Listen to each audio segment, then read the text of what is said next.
중국 증시 출발 동향입니다. 어제 중국 증시 급락했습니다.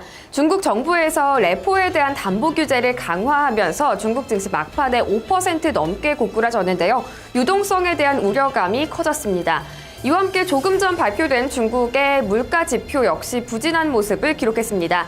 지난달 소비자 물가 지수는 1.4% 상승하는 데 그치면서 예상치 1.6%와 전월치 모두 밑도는 모습 기록했고요. 3개월 연속 1%대 성장을 기록했습니다. 이와 함께 생산자 물가 지수 역시 예상치와 전월치보다 더 부진한 성적 내놨는데요. 2.7% 마이너스 성장을 기록하면서 33개월 연속의 마이너스 성장세 흐름을 이어갔습니다. 이런 부진한 지표, 악화된 상황을 바탕으로 오늘 중국 증시도 부진한 흐름 보여주고 있습니다. 현재 상하이 종합지수는 보합권에서 출발하고 있고요. 중국, 홍콩의 항생지수나 H지수는 약세권에서의 출발하는 모습 보여주고 있는데요. 먼저 항생지수부터 출발가 확인을 해보겠습니다. 네, 항생지수 현재 보합권에 머물러 있습니다. 0.07% 정도 내리고 있는데요. 23,470.40포인트 지나가고 있습니다. 오늘 시가는 23,442.69포인트로 현재 시가보다는 낙폭을 다소 축소하는 모습이 나타나고 있습니다. 종목들을 보자면은 시노팩이 지금 2.7% 약세를 보이고 있고요. 네, 이 밖에도 카지노주인 센즈차이나가 1.5%대 하락하고 갤럭시 엔터테인먼트 역시 1% 정도 약세를 기록하고 있습니다. 이어서 홍콩 H지수 상황도 확인해 보겠습니다. 홍콩과 중국 본토에 동시 상장된 종목들로 구성되어 있는 지수인데요. 지금 상승 전환했습니다. 0.35% 상승세 기록하고 있고요. 11,372.22포인트 지나갑니다. 이 종목들을 보자면은 부동산주인 차이나 반커, 중국 만과가 2.7%대 약세 보여주고 있고요. 그리고 또 안후이 시멘트도 2.5% 넘게 밀리는 모습 보여주고 있습니다. 웨이차이 전력도 4% 넘는 급락세를 보여주고 있습니다. 이어서 상해 증시도 확인을 해보도록 하겠습니다. 상하이 종합지수 오늘 시가 같은 경우에는 보합권에서 형성을 했었는데요. 현재는 역시 보합권의 흐름 이어가는 모습이 나타나고 있습니다. 네, 상하이 종합지수의 흐름 지금 상승으로 전환을 했는데요. 상하이 종합지수 0.59%의 상승세 기록하고 있는데요. 현재 2,870.95포인트 지나가고 있습니다. 오늘 시가 같은 경우에는 2,855.94포인트를 기록한 바 있습니다. 이어서 A지수 확인을 해보겠습니다. 상하이 A지수 역시 약세로 출발했지만 상승세로 전환을 했습니다. 현재 0.47% 오름세에 기록하고 있고요. 3,006.29포인트 지나갑니다. 오늘 시가는 3,000포인트보다 낮은 2,991.78포인트를 기록했습니다. 대형주 중심의 상하이 180지수는 오늘 상승 출발을 했었는데요. 지금도 그 상승세 이어가고 있습니다. 상승폭을 조금 더 늘리면서 지금 0.79% 오르고 있고요. 6,990.52포인트 지나갑니다.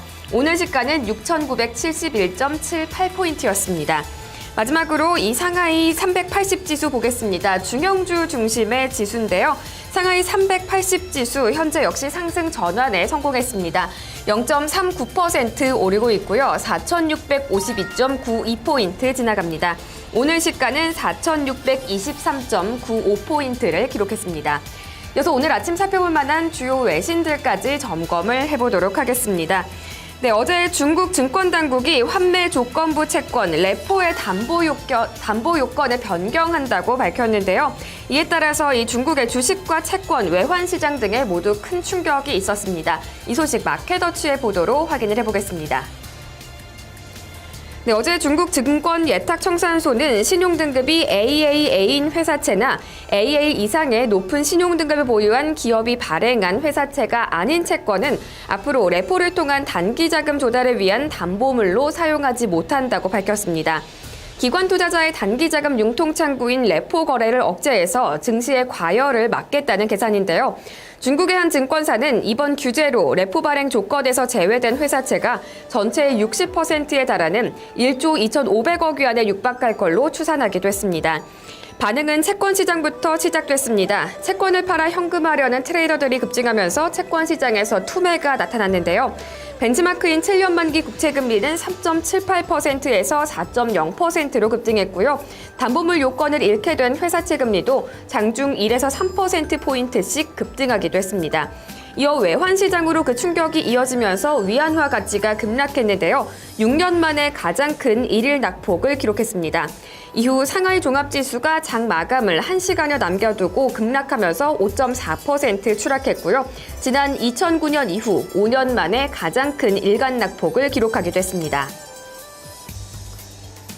네, 이어서 일본 관련 소식도 하나 살펴보겠습니다. 최근 국제신용평가사 무디스가 일본의 신용등급을 강등했었는데요.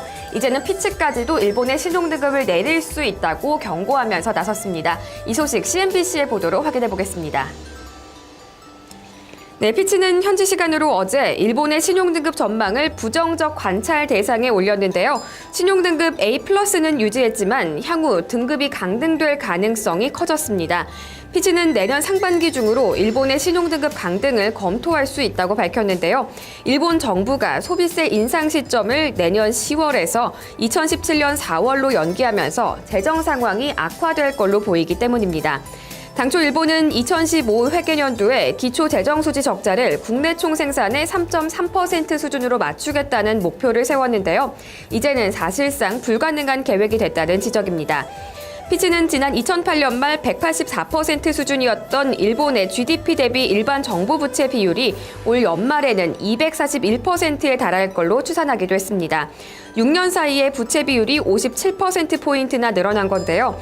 이는 금융위기를 겪었던 아일랜드 이후 두 번째로 큰 수준이라고 합니다. 네, 이렇게 아시아주 외신까지 함께 살펴봤는데요. 지금까지 중국 증시 출발 동향이었습니다.